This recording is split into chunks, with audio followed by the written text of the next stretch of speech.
Hello pallet lovers, today we're going to talk about this tool, the Task Mechanical Nail Puller.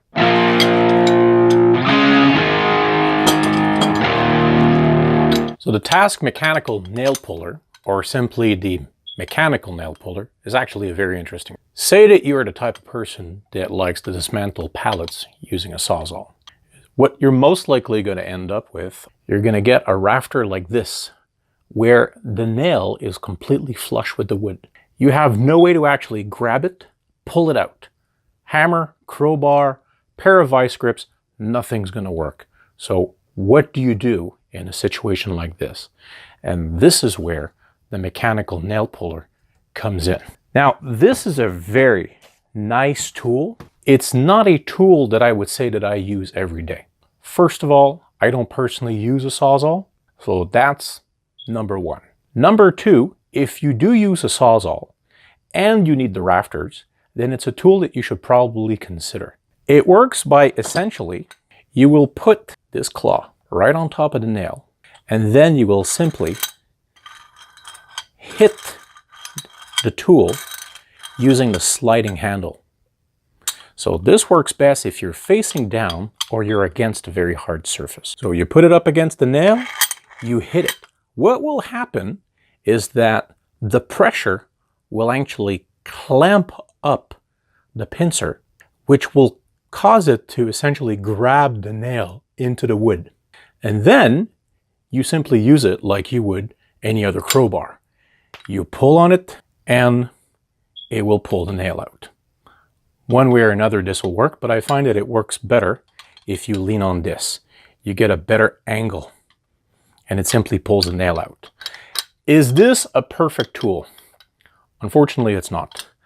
The problem is not with the tool. The problem is with the pallet nails. See, if you're pulling out rusted nails that are inside wood, that have been inside the wood for years, the nail is actually made out of iron.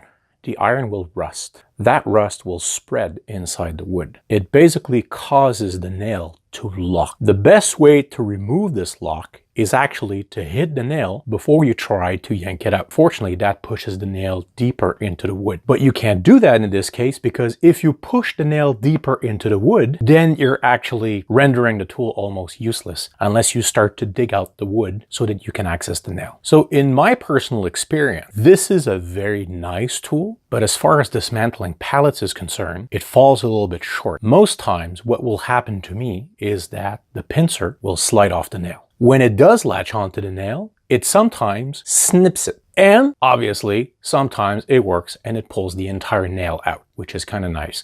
Now, I've actually experimented with nails that were not cut because the nail head will fit in here. And even when I do this, I still sometimes cut the nail, sometimes the tool still slides out, and sometimes it still works. It really depends. For you to try this approach, you would have to use a pallet buster like me. So unfortunately, for you Sawzall lovers that love to have the efficiency of a Sawzall, this is not a get out of jail free card. I found this one at Home Depot.